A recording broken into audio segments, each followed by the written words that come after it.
नमस्कार नमस्कार शेतकरी मित्र हो. आजच्या कार्यक्रमात मी रेडिओ सखी विद्या तावडे तुमचं स्वागत करते. आज आहे बुधवार, भारतीय सौर दिनांक 3 आषाढ शके 1948 अर्थात 24 जून 2026. मंडळी, कोकण प्रदेश हा फलोत्पादनासाठी प्रसिद्ध आहे. इथे होणारी आंबा, काजू, नारळ, सुपारी, फणस, जांभळं, करवंद अशी नानाविध फळं जगप्रसिद्ध तर आहेतच, शिवाय ती सर्व फळं आहारदृष्ट्याही महत्त्वाची आहेत. परंतु ही सर्व फळं हंगामी आहेत. त्यांचा आस्वाद जर आपल्याला वर्षभर घ्यायचा असेल तर त्यावर प्रक्रिया करून पदार्थ बनवणं ही आता काळाची गरज बनली आहे. अशा प्रकारे जर आपण प्रक्रियायुक्त पदार्थ तयार केले तर त्याचा वर्षभर आस्वाद तर घेता येईलच, परंतु आपल्या फळांची नासाडी वाचवून त्यापासून चांगलं उत्पन्न घेणं ही आता काळाची गरज बनली आहे. आज आपण मूल्यवर्धनातून समृद्धीकडे फळ प्रक्रिया उद्योग ही डॉक्टर मंदार खानविलकर यांची ऋचा गद्रे यांनी घेतलेली मुलाखत ऐकूया. नमस्कार मंडळी, आपल्याकडे आपण बऱ्याच फळांवरती प्रक्रिया करतो आणि त्यापासून विविध उत्पादनं देखील बनवली जातात. आपल्या कोकणामध्ये प्रामुख्याने आपण आंबा, काजू, करवंद, जांभळं तसंच फणस यासारख्या फळांवरती प्रक्रिया करतो. तर आजचा आपला विषय आहे मूल्यवर्धनातून समृद्धीकडे फळ प्रक्रिया उद्योग.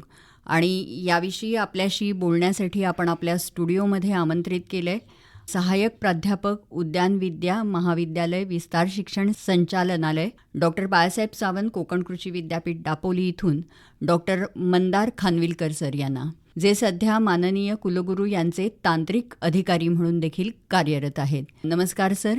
नमस्कार सर, फळ प्रक्रिया उद्योगाचा विचार करता कोकणामध्ये मी आत्ता जसं म्हटलं की आंबा आहे, काजू आहे, या व्यतिरिक्त अजूनही बरीच फळं आहेत. तर कोणत्या विविध फळांचं उत्पादन होत असतं? आपल्याला माहिती आहे की महाराष्ट्रातील कोकण हा प्रदेश जो आहे हा वैविध्यपूर्ण निसर्गाने नटलेला असा प्रदेश आहे. आणि याच्यामध्ये जैवविविधता जी आहे ती मोठ्या प्रमाणावर आहे. साधारण 750 किलोमीटरचा समुद्रकिनारा लाभलेल्या प्रदेशामध्ये मुख्यतः आंबा, काजू, चिकू, नारळ, सुपारी यांसारखी प्रमुख पिकं, तर त्याचबरोबर कोकम असेल, करवंद, जांभूळ, फणस, आवळा, काही मसाल्यांची पिकं यांसारखी जी दुय्यम पिकं आपण म्हणूया की कमी प्रमाणात लागवड असते किंवा दुर्लक्षित पिकं आहेत, यांची लागवड मोठ्या प्रमाणावर जी आहे ती दिसते. साधारणतः जर विचार केला आपण तर 1990 सालपासून ज्या वेळेपासून आपल्याला रोजगार हमी योजनेअंतर्गत फळ बाग लागवडीचा अंतर्भाव करण्यात आला त्यावेळेपासून ह्या पिकांखालचं क्षेत्र जे कोकणातील आहे ते झपाट्याने वाढलेलं आहे. त्यामुळे या सर्व फळांचं उत्पादन जे आहे ते कोकणामध्ये अतिशय चांगल्या प्रकारे येतं. म्हणजे या सगळ्या फळांवरती आपल्याकडे मोठ्या प्रमाणात आपण बघतो की प्रक्रिया उद्योग केला जातो. सर, आपण सांगितलेल्या या फळांपासून प्रक्रियायुक्त पदार्थ तयार करण्याला वाव जो आहे तो किती आहे आपल्या इकडे? नक्कीच वाव आपल्याला म्हणता असासाठी येईल की बघा, आपला जर आपण विचार केला आपल्या देशाचा तर साधारणतः उत्पन्न जेवढं काही आपल्याकडे होतं त्या उत्पन्नाच्या साधारण 2 ते 3% एवढ्यावरच आपण प्रक्रिया करतो. बरोबर. याच्याच बरोबर विरुद्ध बाजूने जर विचार केला तर प्रगत जे देश आहेत ते देश साधारण त्यांच्याकडे उत्पादन होणारे जी काही फळं असतील किंवा भाजीपाला असेल तर ह्याच्यापैकी 70 ते 80% उत्पादनावर प्रक्रिया करतात. आपल्यापेक्षा त्यांच्याकडचं प्रमाण खूप जास्त आहे.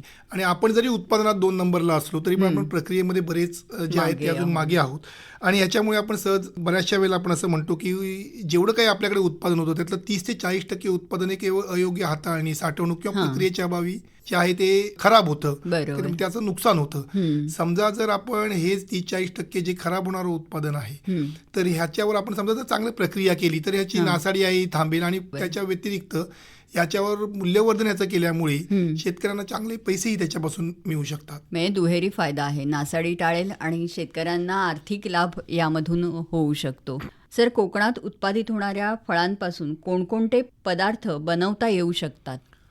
कोकणात उत्पादन होणारी जी फळं आहेत या फळांमध्ये औषधी किंवा पौष्टिक गुणधर्म जे आहेत याचा जर विचार केला आपण तर याच्या सर्वापासून बनवलेले जे पदार्थ आहेत ते नक्कीच आरोग्यास हितकारक असे आहेत. आता साधारण आपण आंबाचा विचार केला तर आंब्यामध्ये अजीवनसत्व मोठ्या प्रमाणावर असतं. काजू जे आहेत काजूमध्ये पिष्टमय पदार्थ असतात. कोकम जे आहे आपल्याला माहिती आहे की ते शीतल आहे, पाचक आहे की पित्तनाशक आहे. किंवा करवंद असेल ज्याच्यामध्ये लोहाचं प्रमाण चांगलं असतं. जांभूळ आहे, फणस आहे, की याच्यामध्ये क जीवनसत्व मोठ्या प्रमाणावर असतात. तर अशा प्रकारचे किंवा आवळा आहे ज्याला क जीवनसत्व ज्याच्यामध्ये आवळ्यामध्येही चांगलं असतं. तर ह्या सर्व फळांपासून आपल्याला चांगले मूल्यवर्धित पदार्थ तयार करता येऊ शकतात आणि हे पदार्थ जे आहे ते आरोग्याला हितकारकही ठरू आहेत. शकतील. प्रामुख्याने जर म्हणालात तर आंबा आपण जर म्हणाला तर आंब्यामध्ये आपण कच्चा आंबा अधिक पिकलेला आंबा या पिकलेला आंबा. दोघांपासूनही आपण करतो. हो. जसं पारंपरिक पद्धतीने आपण कच्च्या आंब्यापासून पन्ह आपण उन्हाळ्याच्या दिवसामध्ये थंडावासाठी बनवतो. करतो. तसं आपण पन्ह बनवू शकतो. त्या व्यतिरिक्त आपण त्याच्या खारवलेल्या फोडी बनवू शकतो. लोणचं आपण बनवतोच. हो. या व्यतिरिक्त आपण पिक्या आंब्यापासून जे आहे ते स्क्वॅश बनवू शकतो, गोड चटणी बनवू शकतो. बरोबर. याच्या व्यतिरिक्त आपण पल्प बनवू शकतो. तर अशा आंब्यापासूनचे वेगवेगळे पदार्थ आहेत. त्यानंतर आमरस, आंब्याची पावडर पण आजकाल उपलब्ध जे आहे आहे. त्यामध्ये पावडरही आंब्याच्या आपण रसाची बनवू शकतो.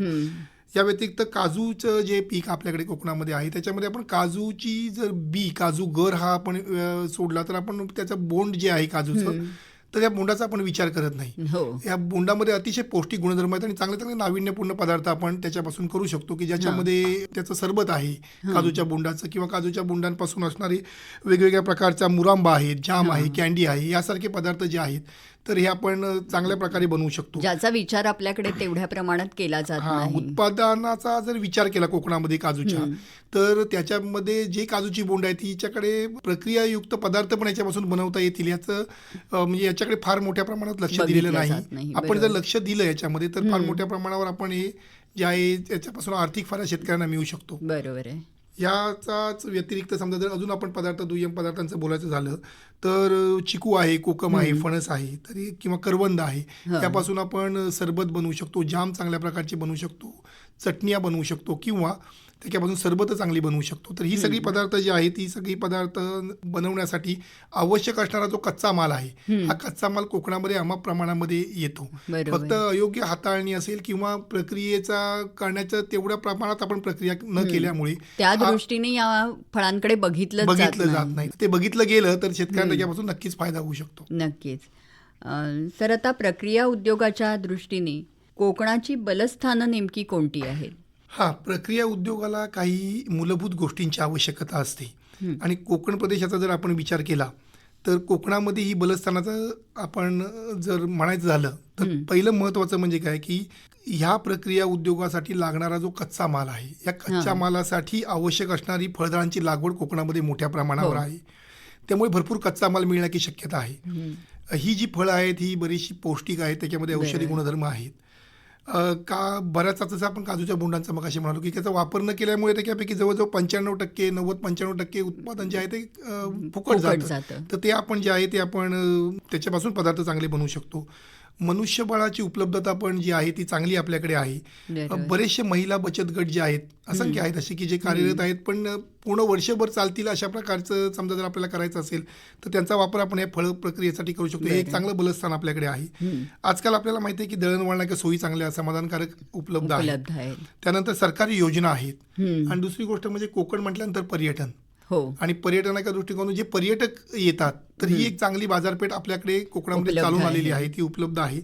त्यामुळे त्याचा जर विचार केला किंवा अगदी मुंबई पुण्यासारख्या बाजारपेठा ज्या आहेत त्या बाजारपेठा पण आपल्याला तशा म्हणाला तर आता जवळ आहेत. त्यामुळे आपण या सगळ्याचा विचार केला तर आपल्याला नक्कीच ही आपली सगळी बलस्थानं आहेत. आणि ह्या व्यतिरिक्त कोकण कृषी विद्यापीठ आहे, त्या विद्यापीठाकडे आमच्याकडे प्रक्रिया करण्याचं जे तंत्रज्ञान आहे ते उपलब्ध आहे. प्रशिक्षणाच्या माध्यमातून ते देता येऊ शकतं. बरोबर. आणि मग जी अशी जमीन आहे की जी लागवड योग्य आहे पण पडीक आहे ती जमीन आपण या फळपिकांखाली आणू शकतो आणि आणून पण त्याच्यापासून उत्पादन घेऊ शकतो. त्यामुळे या सर्व गोष्टींचा जर आपण विचार केला तर नक्कीच कोकणामध्ये जे आहे ते फळ प्रक्रिया उद्योग करण्यासाठी म्हणून वाव आहे. बरोबर आहे. सर, आत्ताच तुम्ही बलस्थानं कोणती आहेत याविषयी खरंच खूप चांगली माहिती दिलीत. प्रक्रिया उद्योग हा यशस्वी करण्यासाठी कोणत्या महत्त्वाच्या गोष्टींवर शेतकऱ्यांनी लक्ष केंद्रित केलं पाहिजे? प्रक्रिया उद्योग समजा जर आपल्याला सुरू करायचा असेल तर मुळात त्याचा कच्चा माल हा फार महत्त्वाचा आहे. आणि मग कच्चा माल म्हणजे कसं तर जो पदार्थ आपण बनवणार असू तर त्या पदार्थाला आवश्यक असणाऱ्या प्रमाणीकरणाची किंवा आवश्यक असणाऱ्या जे घटक असतील त्या घटकांची निवड. जसं समजा आता आंबा आहे, आंब्यापासून लोणचं बनवायचं, तर आता विद्यापीठाने आमच्याकडे कोकण रुची नावाची खास लोणच्यासाठी म्हणून जात विकसित केलेली आहे. तर अशा प्रकारे त्या प्रक्रिया पदार्थ तयार करण्यासाठी एका विशिष्ट प्रकारचे काही समजा जाती असतील ज्या शोध लावलेल्या असतील तर त्याचा वापर आपण केला पाहिजे. बरोबर. दुसरी गोष्ट म्हणजे की प्रक्रिया करण्यासाठी आवश्यक असणारे जी काही आपण फळं निवडू तर ही फळं जी आहे ती योग्य पक्वतेची असली पाहिजेत. म्हणजे अति कच्ची असता कामा नयेत किंवा जास्त खराब झालेली किंवा जास्त पिकलेली असता कामा नयेत. दुसरी गोष्ट म्हणजे की अन्न औषध प्रशासनाचा जे आहे त्याच्यामध्ये रासायनिक घटकांचं प्रमाणीकरण केलेलं असतं, तर त्यांच्या नियमानुसारच आपण घटकांचा वापर जो आहे तो करणं आपल्याला आवश्यक आहे. नंतर कच्चा माल जो आहे तो फॅक्टरीमध्ये आल्यापासून ते अगदी ते पदार्थ विक्री होईपर्यंत वेगवेगळ्या रोगजंतूचा प्रादुर्भाव जो होतो तो टाळण्यासाठी आपण आपल्या केंद्रामध्ये स्वच्छता राखायला पाहिजे. त्याच्यासाठी आपण अतिशय चांगल्या प्रकारचं म्हणजे हायजेनिक कंडिशन्स आपण तिथे ठेवणं अत्यंत आवश्यक आहे. त्यानंतर आपण जे काही पदार्थ तयार करू त्या पदार्थाला बऱ्याचशा वेळेला काय होतं की ते प्रमाणीकरण आपलं बरोबर केलं जात नाही. उदाहरणार्थ समजा काही उष्णता देणं असते पदार्थाला किंवा ते किती तापमानाला किती वेळासाठी द्यायचं, तर ह्या गोष्टीचं काटेकोरपणे जर पालन केलं तर पदार्थही चांगला राहील, आरोग्यालाही चांगलं राहील. आणि महत्त्वाची गोष्ट म्हणजे की त्याच्यामध्ये असणारे जे काही गुणधर्म आहेत त्याचा पण नाश होणार नाही. त्यामुळे आपण बऱ्याचशा वेळेला काय होतं की जे काही फळांची सरबत असतात किंवा त्याला स्टरिलाइज केलं जातं, तर असे काही नियम आहेत की ते करू नये. त्यामुळे अशा सगळ्या गोष्टी ज्या आहेत की या गोष्टींचा आपण चांगला विचार करायला पाहिजे की या फळप्रक्रिया उद्योगाच्या वाढीसाठी आवश्यक अशा विचार घ्यावायच्या गोष्टी आहेत. बरोबर आहे. म्हणजे जर एखाद्याला फळप्रक्रिया उद्योग करायचा असेल तर या सगळ्या गोष्टी त्याने काटेकोरपणे अभ्यासणं खूप गरजेचं आहे. आता कोकणात फळप्रक्रिया उद्योगाला असणाऱ्या ज्या संधी आहेत त्याविषयी आम्हाला सांगा. संधी नक्कीच आहेत. आपण मगाशीच म्हणालो त्याप्रमाणे कच्च्या मालाची उपलब्धता आपल्याकडे भरपूर प्रमाणामध्ये आहे. त्यानंतर ह्या कच्चा माल म्हणजे फळं वगैरे जे असतील तर त्याच्यामध्ये पौष्टिकता आणि औषधी गुणधर्म चांगल्या प्रमाणात आहेत. दुसरी एक महत्त्वाची गोष्ट आपण बघितली असेल मागील काही वर्षापासून, अगदी म्हणजे विशेष सांगायचं झालं तर कोविडच्या काळापासून की माणसाचा आरोग्याप्रती असणारी जी जागरूकता आहे ती बऱ्यापैकी वाढलेली आहे. त्यामुळे माणसं पौष्टिक खाण्याकडे त्याचा कल जो आहे तो जास्त आहे. आणि मग त्याला आपण ह्या प्रकारची पौष्टिक जी फळं आहेत त्याचं जर रूपांतर आपण पदार्थांमध्ये केलं तर चांगली बाजारपेठ आपल्याला मिळू शकते. त्याच्यानंतर आपल्याकडे फळ प्रक्रियेचं प्रमाण जे आहे ते अतिशय कमी आहे आणि ही कमी असलेलं प्रमाण आपण वाढवू शकतो. त्यानंतर तंत्रज्ञान जे आहे ते मोठ्या प्रमाणावर उपलब्ध आहे आपल्याकडे. आज यंत्रसामुग्री, आजकाल मनुष्यबळाची कमतरता काही ठिकाणी भासू शकते. त्यामुळे चांगले आणि अगदी माणसाचा जास्त कमीत कमी हात लागेल अशा प्रकारे अगदी चांगल्या प्रकारचे समजा जर आपल्याला पदार्थ तयार करायचे असतील तर त्याप्रमाणे अगदी अद्ययावत अशा मशिनरीज आपण यंत्रसामुग्री उपलब्ध आहेत. बाजारपेठेमध्ये वाढती मागणी तर आहेत. महिलांचे बचत गट आहेत की जे याच्यामध्ये चांगल्या प्रकारे येऊ शकतात. त्यानंतर लागवड योग्य जमीन आहे जी आता नाही तीही आपण आणू शकतो. तर असे एक नाही असंख्य मुद्दे आहेत की ज्या मुद्द्यांचा आपण जर विचार केला तर कोकणामध्ये या फळप्रक्रिया उद्योगाला नक्कीच चांगली संधी आहे. नक्कीच. सर, तुम्ही संधींविषयी सांगितलं, पण कोणताही व्यवसाय जेव्हा आपण सुरू करतो तर त्याच्यापुढे आव्हानं सुद्धा असतात. तर फळप्रक्रिया उद्योग सुरू करताना कोकणामध्ये त्या अनुषंगाने कोणती आव्हानं येऊ शकतात? हे चांगला प्रश्न आहे हा, की जरी या सगळ्याला संधी असेल, चांगला वाव असेल तरी आव्हानही नक्कीच आहे. बरीचशी जी कोकणामध्ये उत्पादित होणारी फळपिकं आहेत ही हंगामी स्वरूपाची आहेत. त्यामुळे याची उपलब्धता जी आहे कच्च्या मालाची उपलब्धता ती ही वर्षातल्या एका विशिष्ट हंगामामध्येच असते.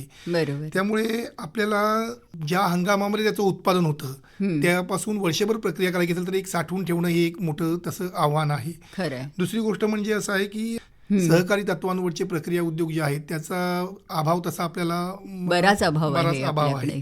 त्यानंतर एखाद्या समजा जर एखादा गट असेल, एखादं गाव असेल, त्यांनी ठरवलं की बाबा आपण असा प्रक्रियायुक्त पदार्थ करायचा, मग त्याच्यामध्ये असणारे पौष्टिक गुणधर्म आहेत. हे पौष्टिक गुणधर्म तपासायचे कुठे? तर या तशासाठीची दर्जा निदान प्रयोगशाळा जी आहे किंवा नियमन प्रयोगशाळा जी आहे या प्रयोगशाळांची कमतरता आपल्याकडे आहे. हे एक आव्हानच आहे तसं की आपण ते जाऊन करून आणणं. आणि दुसरी गोष्ट म्हणजे प्रशिक्षित मनुष्यबळ जे आहे ते ज्या प्रकारे शास्त्रीय माहिती घेऊन प्रशिक्षित व्हायला पाहिजे तर ते प्रशिक्षित मनुष्यबळ थोडंसं आधीच आपल्याकडे मनुष्यबळ कमी आहे, त्यात प्रशिक्षित माणसं मिळणं हे अवघड आहे. आणि दुसरी एक महत्वाची गोष्ट शीतसाखळी ज्याला आपण कोल्ड स्टोरेज चेन म्हणतो, शीतसाखळीचा अभाव जो आहे तो बऱ्याच प्रमाणामध्ये जो आहे तो आहे. खरं आहे. आणखीन मगाशी तुम्हाला जसं आपण म्हणालो की पर्यटक येतात, मग आपण त्या आरोग्याप्रती जागरूकता असते, मग आपण काय करतो की त्यांना ते म्हणजे ते पदार्थ सहजासहजी ते आरोग्याला चांगले असल्यामुळे घेतले जातात. पण याचा अर्थ असा आहे की आपणही आपली जबाबदारी एखादे पॅकेजिंग असेल किंवा त्याचं ठेवणं, स्वच्छता असेल, बरोबर त्याच्यामध्ये आहे. वाढली पाहिजे. खरं आहे. जेवढं जास्तीत जास्त चांगलं हायजिनिक म्हणा किंवा जास्तीत जास्त आकर्षक असं आपल्याला पॅकेजिंग करता आलं तर ते अजूनही बाजारपेठ वाढण्याची चांगली बरोबर संधी आहे. जी आहे ती आपल्याकडे उपलब्ध आहे. त्यामुळे चांगलं आवेष्टन, चांगलं लेबलिंग करणं, त्याच्यावर माहिती देणं, या गोष्टी फार महत्त्वाच्या आहेत. म्हणजे या आव्हानांना सुद्धा आपल्याकडे उपाय आहेत, फक्त ते अंमलात आणले पाहिजेत आपण. बरोबर. सर, फळ प्रक्रिया उद्योग जर एखाद्याला सुरू करायचा असेल तर त्या उद्योजकाने काय करणं आवश्यक आहे? हा अतिशय महत्त्वाचा प्रश्न आहे. कारण उद्योग सुरू करण्याच्या आधी काही बाबींचा विचार करणं जो आहे तो अनिवार्य आहे. बरोबर. ज्याच्यामध्ये समजा जर नियोजनातच चूक झाली तर मग त्याचे परिणाम आपल्याला दूरगामी सहन करावे लागतात. नक्कीच. आणि त्यामुळे काही बाबींचा विचार आपण उद्योग सुरू करण्यापूर्वीच करणं आवश्यक आहे की ज्याच्यामध्ये फळप्रक्रियेविषयीची तांत्रिक माहिती प्रशिक्षणाच्या माध्यमातून आत्मसात करणं अत्यंत आवश्यक आहे. बरोबर. दुसरं आहे की फळप्रक्रिया उद्योग सुरू करण्यासाठी अन्न सुरक्षा आणि भारतीय मानक प्राधिकरण जे आहे तर त्यांचा परवाना घेणं आवश्यक आहे. तो आजकाल आपल्याला ऑनलाईन पद्धतीनेही मिळतो, पण ते परवाना घेणं आवश्यक आहे. तर आपण जे पदार्थ करण्याच्या आधी बाजारपेठेचं सर्वेक्षण फार आवश्यक आहे की काय कोणत्या पदार्थांना कोणत्या हंगामामध्ये कोणत्या भागामध्ये मागणी आहे, बरोबर. कशा स्वरूपामध्ये मागणी आहे, याचं सर्वेक्षण फार आवश्यक आहे. त्यानंतर कच्च्या मालाची उपलब्धता कुठे आहे, कशी आहे, किंवा इतर मूलभूत सुविधा एखादा उद्योग सुरू करताना लागतं. उदाहरणार्थ पाणी असेल, विद्युत पुरवठा असेल किंवा मजुरांची उपलब्धता कशी आहे, या गोष्टींचा विचार जो आहे तो आपण प्रक्रिया उद्योग सुरू करण्याच्या आधी आवश्यक आहे.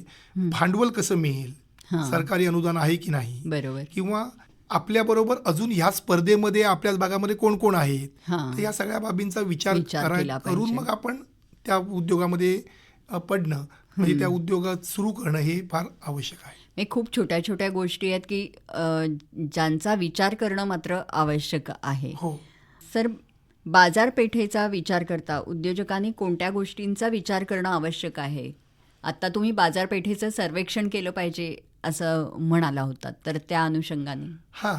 म्हणजे बघा कसं की सर्वेक्षण करायला पाहिजे, म्हणजे कोणत्या पदार्थाची कोणत्या फळाची जास्त मागणी आहे हे आपल्याला कळायला पाहिजे. बाजारपेठेतील स्पर्धा म्हणजे आता समजा जर आपल्याला लोणचं करायचं, एक उदाहरण घेऊया आपण, तर आंब्याचं लिंबाचं लोणचं सगळीकडे होतं.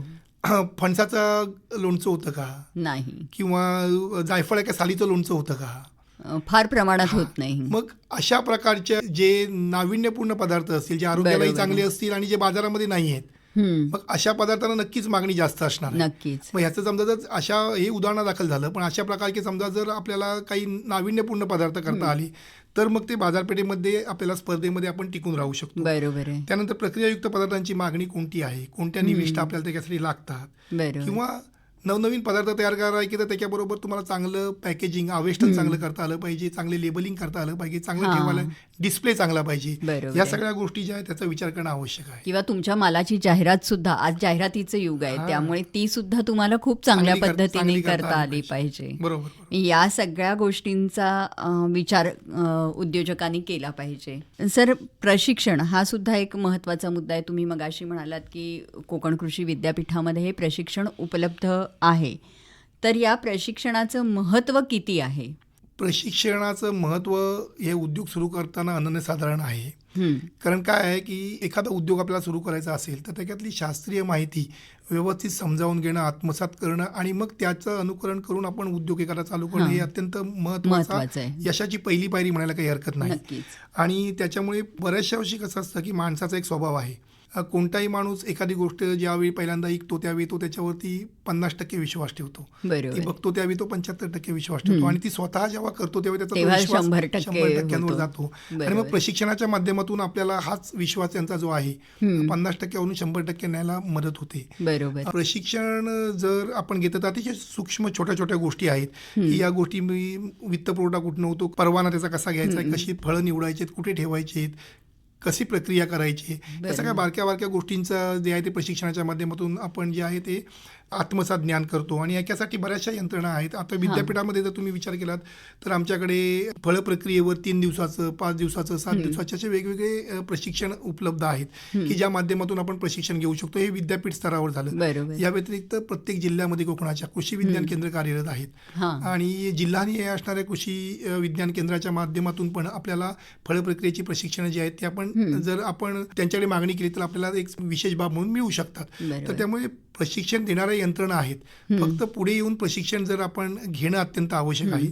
आणि हे समजा जर केलं तर शासनाच्या वेगवेगळ्या योजना असतील, बँकेचे वेगवेगळे वित्तपुरवठाच्या योजना असतील किंवा अनुदान असतील, तर या सगळ्यांचा वापर करून एक चांगला उद्योग आपण कोकणामध्ये करू शकतो. बरोबर. सर, तुम्ही आता प्रशिक्षण कुठे कुठे उपलब्ध होऊ शकते याविषयी सांगितलं, पण हे प्रशिक्षण घेण्यासाठी त्यांनी संपर्क कसा साधायचा आहे? त्यासाठी काही वेबसाईट आहे का? वेबसाईट म्हणजे असं आहे की आमच्या कोकण कृषी विद्यापीठाची जी वेबसाईट आहे त्या वेबसाईटवरती आपण आमची सगळी माहिती आणि आमचे जे कॉन्टॅक्ट नंबर आहेत ते दिलेले आहेत. याच्यामध्ये संचालक विस्तार शिक्षण म्हणून आमच्याकडे विस्तार शिक्षण संचालनालय आहे. तर त्यांच्याकडे आपण दूरध्वनीद्वारे किंवा ईमेलद्वारे समजा जर आपली मागणी नोंदवलीत तर मग त्या भागातील जवळचं जे कुठलं केंद्र असेल त्या केंद्रामध्ये आपल्याला प्रशिक्षण देण्याची व्यवस्था केली जाते. समजा जर ती तिथे उपलब्ध नसेल तर मग दापोलीमध्ये आमच्या मुख्यालयामध्ये जिथे व्यवस्था आहे तिथेही प्रशिक्षण दिलं जातं. त्यामुळे आजकाल वेगवेगळ्या माध्यमातून बरेचसे व्हॉट्सअपचे ग्रुप आहेत, बरेचसे खाजगी चौकसा म्हणजे दूरध्वनी नंबर आहेत किंवा ऑफिसचे मेल आहेत. तर ह्याच्यावरती समजा जर शेतकऱ्यांनी संपर्क साधला तर त्यांचं प्रशिक्षणाची व्यवस्था आपल्याला विद्यापीठामार्फत करता येते. सर, आता जाता जाता आमच्या शेतकरी बांधवांना तुम्ही काय सल्ला द्याल याविषयी? शेतकऱ्यांचं उत्पादन दुप्पट होण्याच्या दृष्टिकोनातून फळ प्रक्रिया उद्योग हा अत्यंत महत्त्वाचा असा एक दुवा आहे. कोकणात होणारी जी काही उत्पादित फळपिकं आहेत त्या फळपिकांमध्ये दर्जेदार आणि गुणवत्तापूर्वक प्रक्रियायुक्त पदार्थ बनवणे आणि त्याचं चांगलं सादरीकरण करणं, आकर्षक पॅकेजिंग असेल किंवा वेस्टर्न म्हणतो आपण त्या लेबलिंग असेल, याची जर आपण काळजी घेतली आणि प्रशिक्षणाच्या माध्यमातून जास्तीत जास्त मनुष्यबळ जर विकसित झालं तर कोकणामध्ये अतिशय चांगले दर्जेदार गुणवत्तापूर्वक असे प्रक्रिया उद्योग निर्माण होतील. बरोबर. आणि काळाची गरज ओळखून शेतकऱ्यांनी आत्ताच फळ प्रक्रियाकडे उद्योगाकडे वळणं अत्यंत आवश्यक आहे. मोठ्या प्रमाणावर फळ प्रक्रिया उद्योग समजा जर कोकणात सुरू झाले तर रोजगार निर्मिती होईल. त्याचबरोबर ही जी प्रक्रियेच्या अभावाने होणारी फळांची किंवा भाजीपाल्याची नासाडी आहे ती आपण अतिशय चांगल्या प्रकारे मूल्यवर्धित करू शकू. बरोबर. त्यामुळे फळ प्रक्रिया उद्योग जो आहे तो उद्योग कोकणामध्ये सुरू होणं ही काळाची गरज आहे आणि त्या जास्तीत जास्त शेतकऱ्यांनी त्याच्या म्हणजे या उद्योग सुरू करावा असं त्यांना विनंती आहे. नक्कीच. तर शेतकरी बंधूंनो, आत्ताच सर म्हणाले त्याप्रमाणे मूल्यवर्धित पदार्थ किंवा हे जे प्रक्रिया व्यवसाय आहेत याच्याकडे तुम्ही वळणं ही आजची खरोखरच काळाची गरज आहे, कारण त्यातूनही तुम्हाला चांगला आर्थिक फायदा होणार आहे. आणि दिवसेंदिवस आपण बघतोय की परिस्थिती खूप वेगाने बदलते आहे आणि शेती टिकवून ठेवायची आहे. त्याच शेतीबरोबर आपलं जे व्यवसाय आहेत तेही आपल्याला टिकवून ठेवायचे आहेत. तेव्हा या फळांच्या मूल्यवर्धनाकडे एक व्यवसाय म्हणून तुम्ही बघा आणि त्या दृष्टीने त्याचा विचार करा. सर, तुम्ही इथे आलात आणि याविषयी खरोखरच खूप उपयुक्त अशी माहिती आमच्या शेतकरी बांधवांना दिलीत. त्याबद्दल आकाशवाणीच्या वतीने आणि आमच्या शेतकरी बांधवांच्या वतीने मी आपले आभार मानते. नमस्कार. नमस्कार. मूल्यवर्धनातून समृद्धीकडे फळ प्रक्रिया उद्योग ही डॉक्टर मंदार खानविलकर यांची ऋचा गद्रे यांनी घेतलेली मुलाखत आत्ताच आपण ऐकलीत. बरं तर मंडळी, याबरोबरच आजचा आपला आमचं घर आमचं शेत हा कार्यक्रम संपला. नमस्कार.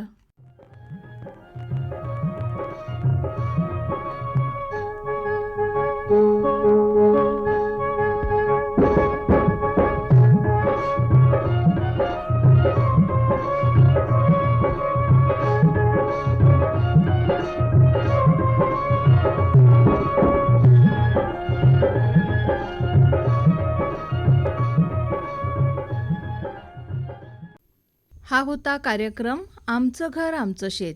याचं निवेदन केलं होतं विद्या तावडे यांनी आणि सादर करते होते विवेक वानखडे.